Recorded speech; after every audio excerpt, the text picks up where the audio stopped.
Niki nggih kula pun janji nggih. Kula niku kan ge Selasa bulan yang lalu niku khatam hikam.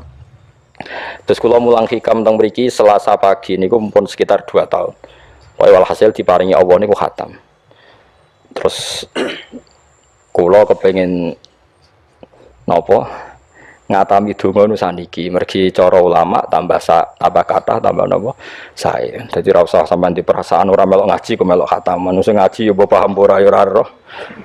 Sing ora ngaji pokoke ora roh padha ora roh, sing penting ditampa napa pangeran ngoten mawon. Dados kula gadah azam pokoke donga ngoten mawon nek donga ya ora usah tenanan ya apik ora ya apik. Mergo pangeran mesti napa pirsa. Jadi tenanan itu ikhlase, nak ndonga ora usah tenanan, sing tenanan apa? Mergi cara hikam niku termasuk ngeten. Hikam niku yang ngarang hikam niku jenenge Ibnu Athaillah As-Sakandari. Ini muridnya Abdul Abbas Al-Mursi. Abdul Abbas Al-Mursi niku muridnya Abdul Hasan apa? Asyadzili. Kula niku sinau hikam mulai riyen pun bertahun-tahun sampai sekarang. Tiap badhe tilem sering mau hikam. Jadi hikam termasuk madzhab ngeten, tapi aja nut kados tiyang sing ora tau mlebu masjid yo aja nut iku wali. Nah kowe gawe-gawe.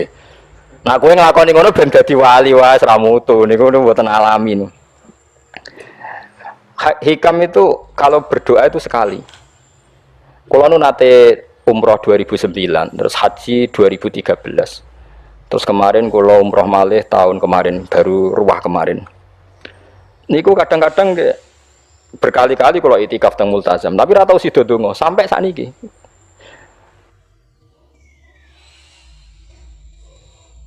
Mergo donga mbok pisan tok, anggere donga neh. Lho pangeran ijek eling kok tak elingno. Mergo hikam termasuk mengingatkan gitu. Kamu kalau doa itu jangan ulang. Karena yunabbahu iku man yajuzu alil ikhfal, yang boleh diingatkan hanya orang yang mungkin lupa. Allah ora bakal lali kok mbok elingno. Dadi kula anggere ning ngarepe multazam pe donga. Lho dong aku wingi pangeran cek eling. Ya wis ra sida dong. Wah agrape dongone, tapi ndak gawe-gawe lho, saya asli, maksudnya asli. Agrape dongone. Kan cek eling kok. Ya wis. Sampai kula nu teng raudhah niku akhirnya mau maca selawat, maca Quran. Angger donga seeling to Gusti ngono terus.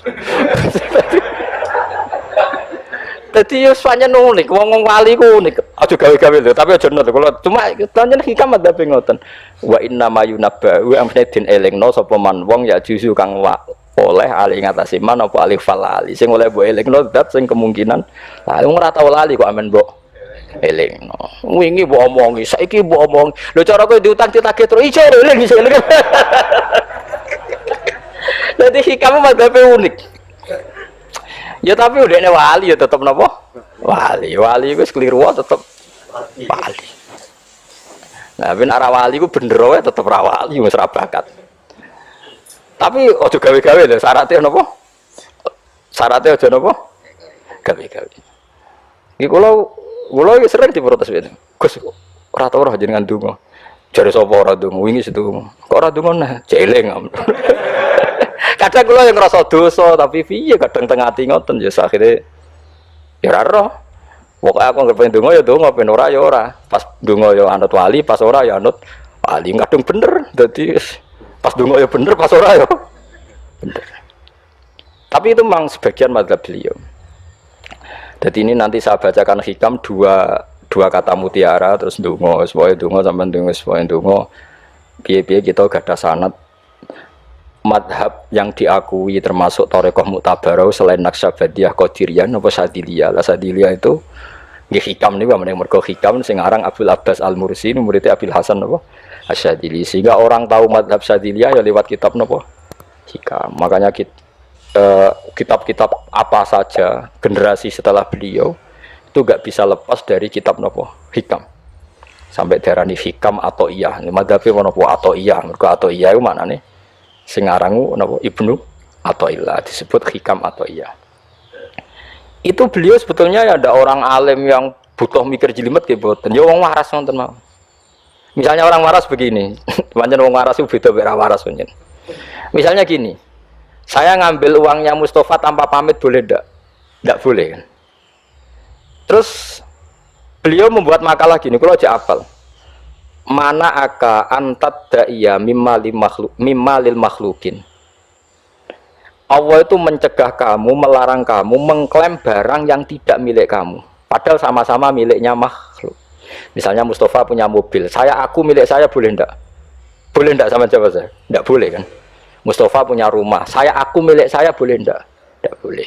Kalau mengaku miliknya orang sama-sama makhluk saja ndak boleh, apalagi kamu ngaku-ngaku hal yang milik Allah. Misalnya sifat menentukan nasib itu milik siapa?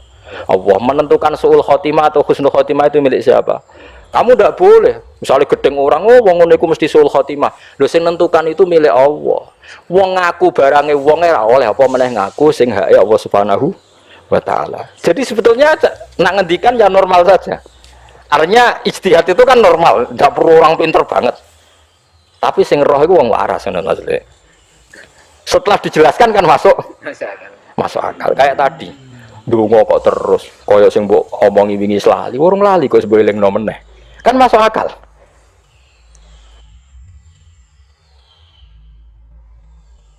Tapi kok jangan anut aku, mergo ora asli, ora asli. Wong anut-anut kan mboten apa. Dadi ini kula waca kalih mawon nggih, kenangan kula ben dadi nggih kenangan kula napa makalah sanggeng napa hikam ya. Iki kula waca Arab e mawon engko napa. Bismillahirrahmanirrahim. Kula nak maca malah bingung, biasa hafalan malah maca. Jadi piyambake ngendikan mana aka antatta iya male salaka mimalil makhlukin afayubihu laka antatta iya wasfahu wa rabbul alamin. Di Allah nglarang jenengan mengaku barang yang miliknya orang lain, apalagi ngaku-ngaku hak sing milike Allah Subhanahu wa taala. Sehingga kita ndak boleh misalnya maksud noti yang wong iku mesti celaka, nyelakano orang itu hak sinten? Hak ya Allah. Kowe ora usah GR sok ben mesti bener, iso wae saiki bener sok ben salah. Kamu juga enggak usah merasa salah, iso wae saiki kira saleh sok ben saleh. Ya sudah itu hak ya Allah, sudah ndak gitu. Terus ngendikane beliau ini Ilahi kulama akhrosoni lu'mi antokoni karomuka. Gusti ketika saya didiamkan oleh kesalahan-kesalahan saya antokoni karomuka, maka saya digerakkan oleh sifat lomane jenengan. Itu perasaannya hikam. Misalnya sampean ngerasa dosamu akeh terus rawani donga, ngerasa salahmu akeh terus ngerasa ora ahli swarga. Niku jare hikam, Gusti kula nak eling salah kula kok ora pantes mlebu swarga. Tapi nak eling lomane jenengan nggih pantes mawon. Lha iku dindot wong ngono niku wis dindot. Dina eling dosamu sampean akeh kan gak pantes mlebu swarga. Tapi nak eling jembare rahmati Allah nggih pantes mawon. Ilahi kullama akhrasani lumi antokoni karomuka. Wa kullama ayasatni ausofi atma'atni minnatuka. Ketika saya putus asa karena sifat-sifat saya yang buruk, maka saya akan digerakkan lagi punya harapan karena saking melimpahnya nikmatnya jenengan to peparinge jenengan. Terus beliau di sarah-sarah dicontohkan. Saat Umar masih kafir itu pernah gak minta jadi muslim kan enggak, tapi ketika Allah menghendaki dia jadi muslim maka jadilah Umar seorang yang muslim.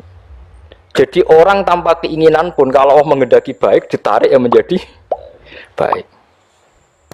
Artinya kamu jangan percaya wong aku apik ya dadi wong apik piye, wong aku ngene. Wong sing ora tau niat apik wae iso diapikno pangeran kados sinten Sayyidina Umar.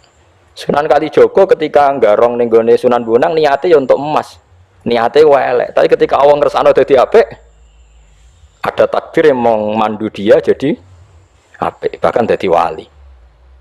Itu fakul lama ayasatni ausofi, ketika saya diputus asakan oleh sifat-sifat saya yang buruk, maka saya akan diharapkan lagi, diberi tomak, diberi harapan oleh banyak peparingnya napa jenengan. Jadi intinya kalau suwun khasnya madhab Sadili itu melihat sisi positif.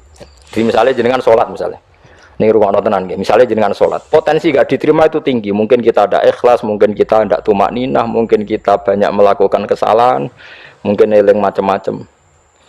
Itu potensi yang menjadikan kita sholatnya tidak diterima Allah. Tapi cara madhab Sadilah berpikir gitu itu tidak boleh. Kamu harus ingat bahwa sujud ini luar biasa. Banyak orang yang nggak diberi anugerah sujud. Orang bertahun-tahun, berpuluh-puluh tahun hidup kafir tidak pernah sujud. Kamu sekarang ditakdir mau sujud. Jadi mestinya kena sholat bersolat subuh, matur nuwun Gusti tadi saya sujud sama jenengan, matur nuwun Gusti tadi saya rukuk sama jenengan. Gak usah mikir buat ditampa apa ora, eling terus. Nanti setelah zuhur ya begitu.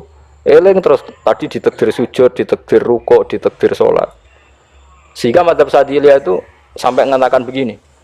Orang yang beribadah meskipun sedikit dan yakin bahwa itu peparingi Allah, minnah dari Allah, itu lebih baik ketimbang ibadah banyak plus merasa kurang. Di misalnya Mustafa sholat, bersolat duhur gak marem, mungkin duhurku salah terus berbadiah kok sholat meneh. Sing kula sholat duhur tok ora usah, saking syukur kula, niku duhur kula makome. Ya nganti saiki duhur kula perkarane ngene iku dene kelakuane cek ngene iku dene.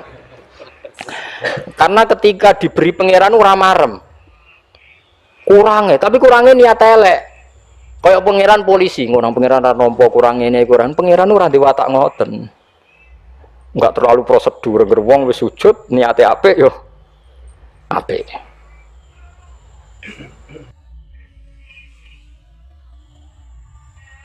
Ya mulane kula nate debat mbek jenengan kula kan bolak-balik cerita. Sampai nak sujud itu untuk menjadi sah itu kan bathuk, tangan loro, dengkul loro, delamaan loro, sehingga harus sujud pada 7 anggota. Jadi menurut madzhab yang asoh kalau sujud itu harus 7 anggota. Tapi ada ulama yang mengatakan cukup bathuk tok ambek sikil. Angger wis ngene jenenge sujud. Alasannya ulama iki masuk akal. Saiki nek diwalik. Ana Zaid yang muslim. Bathuke ditemplekno bumi niat sujud ning berhala, hukumnya kafir ta ora? Enggak jawab ya, kafir kan? Iku syaratnya anggota pitu apa asal bathuke nemplek? Mulane jare ulama sing kaul sani. Lah iya nggo murtad ora usah syarat kok nggo bener. Syarat. Lah iya sing digo murtad ora usah syarat kok sing sujud nggo pangeran. Syarat. Nggo syarat. Nah ngono ora usah syarat anggere ngono ya jenenge sujud. Buktine wis sah nggo dadekno murtad. Yo. Dadi ulama yo macam-macam. Mene kok jangan aku ilmune sakeh. Artinya sampean ra kudu anut mazhabku. Maksudnya mergo kula lah ya sadar sebagian mazhab saya itu masalah bagi Anda. Tapi saya ikut Anda lebih masalah kan.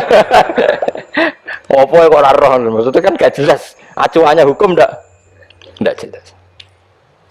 Ya karena tadi kamu sekolah di Australia, di Amerika, wong kok kancanan wong kafir. Tapi barokahnya anak-anak yang sekolah di sana, yang kerja di sana, akhirnya di Amerika ada masjid. Di Australia itu barokahnya mahasiswa, pekerja, orang kedonyan macam. Sekarang orang kedonyan di Taiwan, di Korea bikin komunitas masjid. Ya, akhirnya di bumi Allah di sana ada yang sujud. Ya itu nyata. Meskipun teori Anda juga nyata, sebagian mungkin katut widoan yang kono katut macam-macam. Sama-samanya ya sudah kita berpendapat ya seperti itu. Wallahu alam sih yes, ya mungkin naik HP, mungkin naik ora. Wallahu alam supaya donga supaya HP. Tapi kan kita tidak satu arah karena ngendikan ya seperti gojlokannya Allah dengan Nabi Ibrahim itu kan kelihatan. Malaikat Israel berjabut Nabi Ibrahim. Nabi Ibrahim gak terima, gak iso Israel. Aku kekasih pangeran. Mosok dipateni. Hal ra'aital khalil yumitu khalilah. Ono kekasih mateni kekasih, mesti keliru perintahmu Israel. Semune ngono Nabi Ibrahim, kowe tetep dipateni. Cara Israel wis menarik. Akhirnya balik teng pangeran Gusti, amartani ila abdin la yuridul mauta wa yaqulu hal ra'aital khalil yumitu khalilah. Ya Allah, engkau memerintahkan saya pada hamba yang enggak ingin mati. Dia bilang, masa ada kekasih membunuh kekasihnya. Cara Israel masuk akal, bisa mikir juga Israel. Cara dia masuk akal. Jawab Allah ini. Qullahu jadi katakan pada Ibrahim, hal ra'aital khalil yakrahu ayyal khalilah. Ibrahim kandhani, ana tah kekasih tapi ra siap ketemu sing dikasih. Artinya kalau tidak berani mati berarti ra siap ketemu. Jadi bilang ke Ibrahim, apakah ada kekasih yang enggak siap ketemu kekasihnya? Dia malah Israel marah nang Ibrahim. Kata Allah, nggak ada kekasih yang benci ketemu kekasihnya. Oh ya, mati saya kira. Nah, itu logika yang terbangun. Makanya dengan perbandingan logika itu akan kelihatan. Pertama, kaya logika Ibrahim itu masuk akal. Tapi ketika Allah ngendikan, ono tah kekasih, ra siap ketemu kasihnya.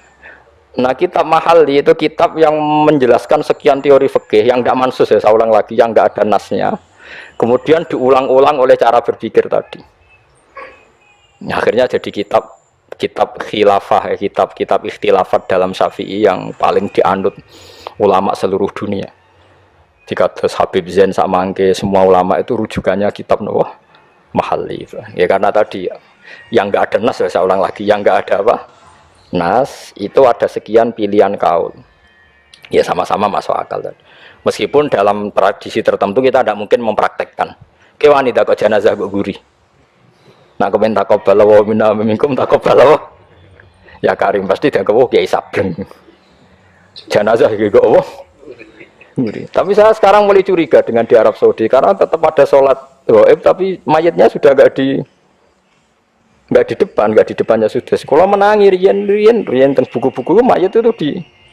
Tapi itu mungkin karena teknis ya, karena yang mati terlalu banyak dan sering. Musim haji tok umpiro wae keselen kok no.